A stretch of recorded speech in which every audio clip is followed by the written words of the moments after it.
DS, father of DJS and CHS children v. Department of Children and Families. We're here for a sanctions hearing addressed to Attorney Michael Tupper. Let me introduce the panel. I'm Judge Lambert, as Doug was able to remember after reading things. I'm Judge Lambert, and I'll be presiding. To my right and to your left, Mr. Tupper, is Judge Joe Boatwright, and to my left and to your right is Judge Paige Kilbane. The reason we're here today is there's a show cause order. Working backwards a little bit, there's the August 1, 2025 order of this court directed you to appear for a hearing on September 16. We did not discharge an earlier order to show cause based upon your prior response.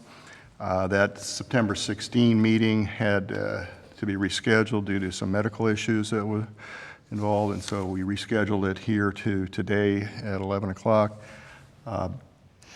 So just some preliminary matters. I mean, we're obviously not an evidentiary court, so we're not going to swear you in, but your name is Michael Tupper, correct? That's correct, Your Honor. And what is your bar number, sir? It's 0734691. 0734691? That's correct. Okay. I would say that we're being live streamed, but for some reason our live stream is not working today. Apparently it'll be up tomorrow, but it is being recorded, so there is a record of this, as well as we're being obviously recorded audio tape. But in any event, even though I'm not going to swear you in, I'm going to assume that you as an officer of the court are going to give me truthful responses and give truthful responses to any members of the court who may ask you questions. Yes, Your Honor. Okay, very well. Let me ask you just some preliminary matters. How long have you been a member of the Florida Bar? Over 20 years. When did you get admitted? What year? May of 2023. May 2023 is 2 years ago. I'm sorry, May of 2003. May of 2003. So you've been a member of the bar since May of 2003, and your law office is in Jacksonville, Florida? That's correct. Okay, and what is the name of your law office? It's Tupper Law. Tupper Law?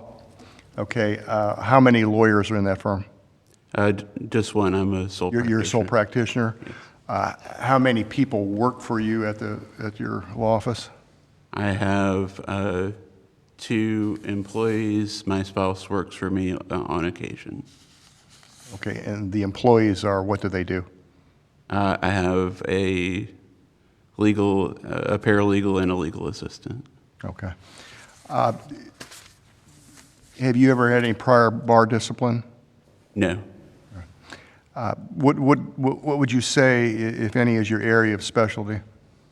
Juvenile dependency and termination of parental rights. I also practice in the area of family law. Okay. Is it primarily trial work, or do you? I mean, I know you're here on an appeal, and we're talking about your activity. I do primarily trial work, but I have appeared in a great number of appeals. When did you start doing? Well, let me rephrase. Is any of the appeal work you do solely in the juvenile dependency TPR area? I do the rare family law or domestic violence appeal. Okay. Have you appeared before any other district court of appeal other than the Fifth? In terms of or briefing first. Oh, the first as well. The first before because of the realignment. Because of the realignment. So, have you appeared in any oral arguments? I have not. All right. Roughly how many cases do you think you've filed briefs in on appeal? Ooh, that would be difficult to calculate. I'm not going to go back and see if you told me 62 and I say, I know how it's only 61, I got you. I'm not doing that. I just kind of want a general idea about your experience in appellate world. You said primarily what you do is trial work in the juvenile dependency. I would say in the range of 30 to 40. A lot of it was while I was with the Department of Children and Families. How long were you with the DCF? 9.5 years. Was that right out of, is that when you, starting in 2003 when you became an attorney, or sometime thereafter? Even prior to that, I started as a legal assistant. Okay, so before you became a licensed member of the bar, you were working for the DCF, and then once you became a member of the bar, you continued on working for the DCF? That's correct. Upon leaving, did you continuously work for the DCF? I'm sorry, I don't Did understand. you the work for the DCF and then move on to private practice or do something else, or was that? I moved on to private practice. I opened Tupper Law in February of 2013, and I continued to be involved in juvenile dependency cases and TPR cases Okay. at that time as a court-appointed attorney. And Were you the trial attorney in this case below? I was the trial attorney, yes, sir. In DS's case, father's case? That's correct. Okay. Were you retained to do the appeal? Were you court-appointed to do? I was court-appointed to do the appeal. You ever have any other issues with similar type of issues that you're here in front of us today on? The court noted in one of the orders that there was a case that was dismissed for failure to prosecute or to file a brief. I believe in all those other cases, the appeals were reinstated. So how many prior cases would you think? I can think of one in a juvenile dependency case and one in a domestic violence injunction case where I privately represented the appellant. So 2 prior cases? Yes. Are you board certified? I'm not. Well, there was actually, at the 50C, again, the realignment took place on January 1 of 2023. You had an early, and we're not here per se about these earlier cases, but there was one case, 2023-3758, in which you represented the father, and I see that we had a May 30, 2024 order in that case directing you to show cause why you had not responded to at least 3 orders in that case. That case, I believe, ended up, you filed a response indicating that you were implementing additional calendaring procedures to prevent the oversight. At that point, the panel, Judge Boatwright was on that panel just for purposes of transparency. So you were just, that order to show cause was discharged in that case. That panel accepted that. And then earlier this year in 25-0477, there was again another order to show cause, July 9, why you should not be sanctioned for failing to timely prosecute the appeal. The appeal was dismissed. You know, in those cases and in this case, you know, your substantive response eventually, I believe, was, and I'll paraphrase, was that there's no merit to the appeal, so not much I can say on behalf of the appellant. The concerns that I have and that perhaps the panel shares with me is there's orders that are entered in these cases telling you to do things. Yes, Your Honor. And there's a pattern culminating in this case that we enter orders saying, you know, we've told you, not asked you, we've told you to do certain things. Respond to us. Yes, sir. And you don't. And, you know, going back to 2023, you know, you said, well, I'm implementing a new calendaring procedure here. In this case, you belatedly, i.e. 3 days ago, filed a response, including, that had paragraph 9 of the response that says, well, my wife underwent surgery in February. I had to take care of her, and then in April, you had surgery. And Had medical issues, not surgery. okay, thank you for correcting me, sir. I appreciate that. I don't mean to misstate the record. This appeal, the notice of appeal in this case, was after those things. It was April 29. And you're familiar, because you do this work, with the juvenile expedite order, saying, we need to get these things because there's a time frame, there's an expedited time frame on these cases.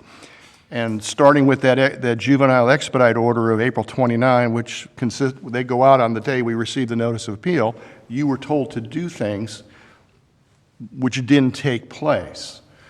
And then there's repeated orders in this case saying, show cause, why are you not doing anything? Why are you not responding to these things? And you didn't, we had this case set for hearing in September. There wasn't a response. I mean, your response to the order to show cause, we didn't find it as reason explaining to us, well, why don't you respond to our orders? You may tell us that the case has no merit, but you're not telling us why you're ignoring our orders.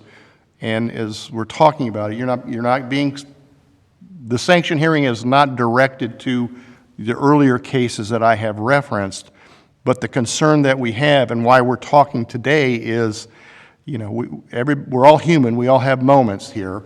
This seems that the times we have you in these appeals, and they're critical because they're dealing with parents, parental rights being terminated, we're not getting through to you to respond to our orders. I mean, and it becomes more problematic to us, if you're a pro se litigant, I mean, we don't excuse them, but we understand that. But when we're dealing with an attorney who you admittedly tell us you practice in this area and you're familiar with this and you have practiced in this area for 22 years now. Yes, Your Honor.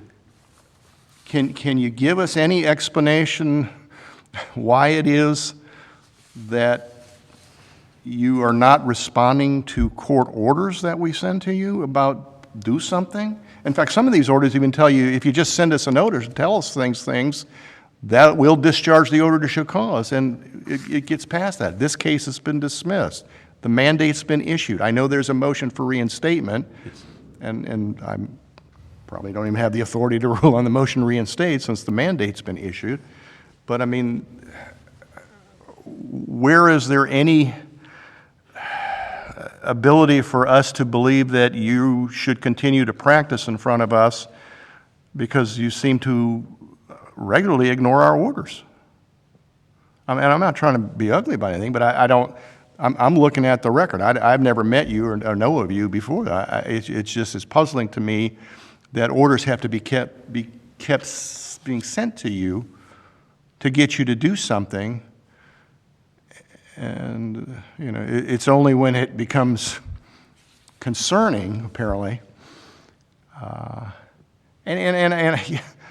Anecdotally, I understand. When I was a trial judge and we used to mail things, I was the one that mailed my orders to the attorneys.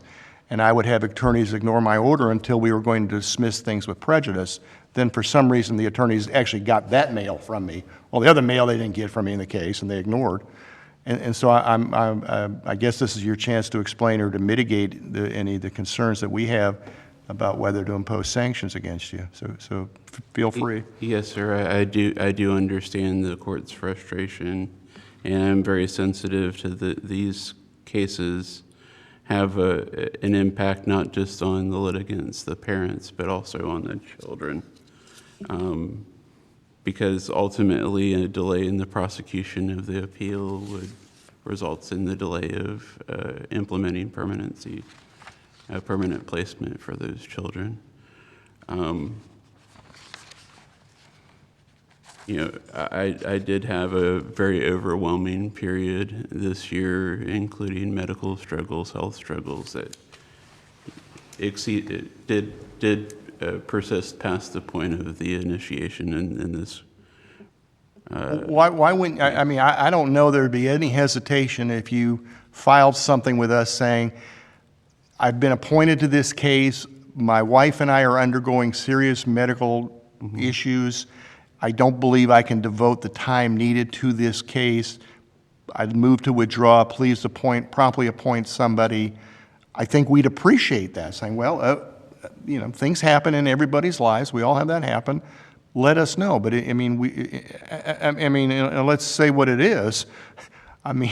This hearing was set in September. You didn't file anything with us and saying, oh, by the way, I had this serious medical condition and my wife had this surgery. You didn't do that.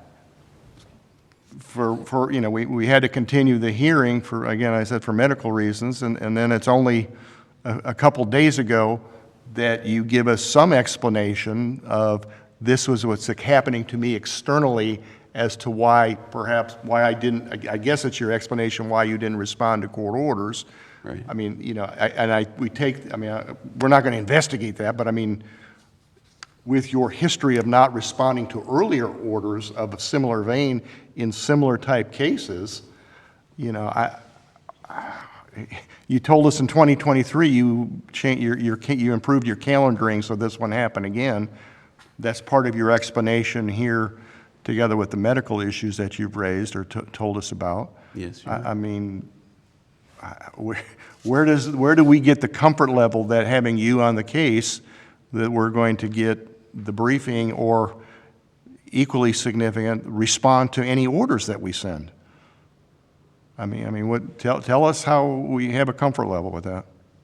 Yes, Your Honor. Just other than to say that there was a significant amount of guilt or shame to not performing up to expectations, and to certify to the court that I will, just simply do better and to be responsive to the future orders of the court. Well, okay, and I'm not trying to embarrass you. I'm trying to get to the root of the thing and just say, how do we go forward, if at all, with you in these cases? What's the new methodology that you may have implemented so that when there's actually an order sent to you, or when there is an order sent to you or to your office, that somehow that becomes a priority to look at it and respond to it, in some fashion? Yes, Your Honor. We've been in the process of implementing a case management system. It's a well-known case management system, Clio. What kind of case management system? Clio. I'm sorry. Clio. Clio? Okay. And you're in the process of implementing that? Is that what you said? That's correct. Okay. And Mr. Tupper, when did that implementation begin? It's kind of been in stages in terms of implementing it in the trial work. That's been an ongoing, that's been for some time now, in terms of using it to track the incoming orders coming from DCA. I can't be certain when we implemented that practice. But Okay, in terms who- of having like a second level backstops and things on my calendar, that's been a recent process of continuing to detail the implementation of those new court calendaring rules. Okay. Back in 2023, what things did you do? You represented to this court in 23, 24, and 25 that you had changed those safeguards. Are you telling this court that you've been implementing Clio for 2 years, or is it a different process? It was a different process, rather than just relying on just a straight, calendar. The Clio process is a new process to the office. Okay. And is there are multiple people or one person who are getting electronic orders from courts in your office? There are multiple people now. Okay. And how many cases, whether it's trial court cases, appellate, how many cases, open cases, does your office have approximately? Again, I'm not trying to trick you. Somewhere in the neighborhood of 80 to 100. How many appeals do you have pending with us right now? Do you know? I have 2 others, I believe, that are pending right now. And do you feel as though you have the ability, if you don't have the bandwidth to handle these cases for whatever reason, whether it's a personal reason or just you're too busy, do you feel as though you have the ability to decline the case? Do I have the ability to decline the case? Yes. Yes, I do. And do you understand that at some point, if you can't handle that case, that that is in fact your obligation as a member of the bar? I do. Okay. Thank you, Your Honor.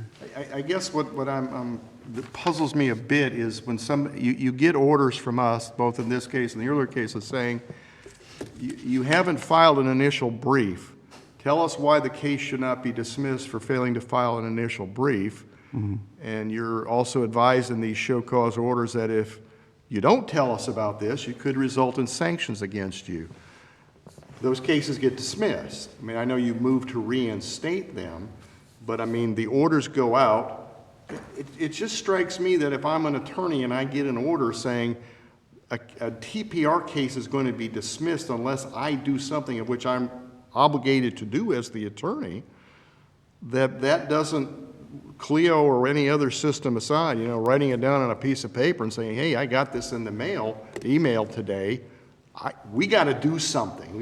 Just say, well, it'll get calendared, and that doesn't come to the forefront to the point that this, all these cases have been dismissed, and there may have been no merit to any of these cases from a, reversible error being able to be shown, and I know you filed your Anders type motions. I know they don't call my Anders in this case, it's NACH versus somebody, but that's just disconcerting from an appellate court standpoint to say, in these cases, of all cases, the counsel has said, we're not getting a brief and this case is going to be dismissed.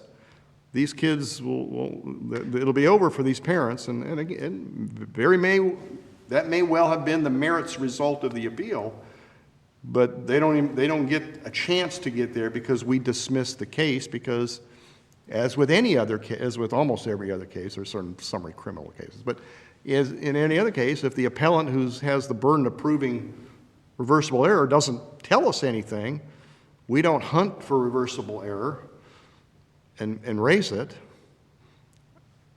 that hasn't caused any, your behavior hasn't seemed to change over the years in that, and saying, well, I have a system that's, as you respond to Judge Kilpain, I have this system that's being implemented. Okay, I mean, we've gone through a unique C-track implementation of a tracking cases that some of us have varying views of it. But that being said, at the end of the day, it's your responsibility, whatever your system is, to say, hey, I've got this order, system be damned. I have to do something. This court is telling me to do something. I got to do it. Absolutely, Your Honor. I respond. My wife has been ill. I can't do it. I apologize. Could you please substitute somebody else? Which I suspect would be, met with probably approval. I mean, I can't speak for a panel per se, but Yes, and Your I mean, this is your chance to convince us why we should have a comfort level that this is just a one-off thing, that this isn't going to happen again. I mean, I know you have not been, eventually were not sanctioned in the earlier cases. They accepted your explanations, or they decided just to proceed and not sanction, but I mean. Yes, Your Honor, I do look forward to, number one, not having any further orders that would require a response under the threat of sanction, and number two, working with diligence and with the urgency that's required, and my apologies, Your Honor, with the urgency that is required in all of these situations.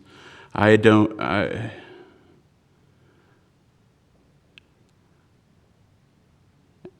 mean, if this is just not an area you want to do, if you just don't want to practice in appellate world, that's one thing, and then I guess you would not be you could be taken off the appointment list. I mean, I don't understand the processes that we just start randomly picking people to say, well, you're going to be, this isn't 80 years ago. We don't just say, well, that guy's walking down the street, he's going to be the appellate attorney today for this case. I mean, we don't, that's not the process. I mean, you have to basically ask to be on the, and you know, we're not making you do this, and it sounds like your representation in these appeals are all court-appointed. I mean, if this is just something you don't want to practice in this area and you want to stay in the trial court arena, you know, then you wouldn't have to worry about responding to orders from this court anymore, because you wouldn't be in this court anymore. You know, we're not banning you per se, but we're just saying, you know, it's disconcerting. I mean, because again, this is the third time in 2+ years that this is the first time you're having a sanctions hearing, but you have certainly seen a number of orders to show cause saying you're not responding to orders. I mean, it's not a party invitation. We're ordering you to do something, and basically we're ordering you to respond about things as opposed to anything else, and that seems to be not taken with the seriousness that perhaps it should have been. I.e., because because you keep getting threatened with sanctions because you're not responding. At this point, it will be taken with all due seriousness, Your Honor, and in terms of, you know, responding, you know, with diligence and with a sense of urgency that these matters require. So you want to continue in the appellate practice in this arena? That would be my preference, yes, Your Honor. I do ultimately enjoy the appellate practice. It's something, you know, when I've had, you know, positive outcomes, which are often few and far between in these cases, but when I've had positive outcomes, it's something that I take a great deal of pride in. Any other questions? No, sir.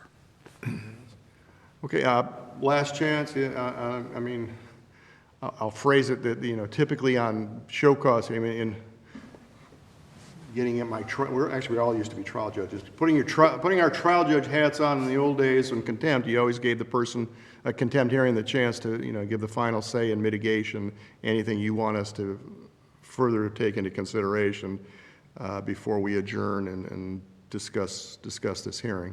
I appreciate the thoughtful consideration that you all have given me, in this case, an opportunity to introduce myself and for you to get to know a little bit about my practice. I don't have anything further to add at this time. Okay, counsel, thank you very much. You're excused. Have a good day, sir. So, I'll be dismissed. You can go. Yeah.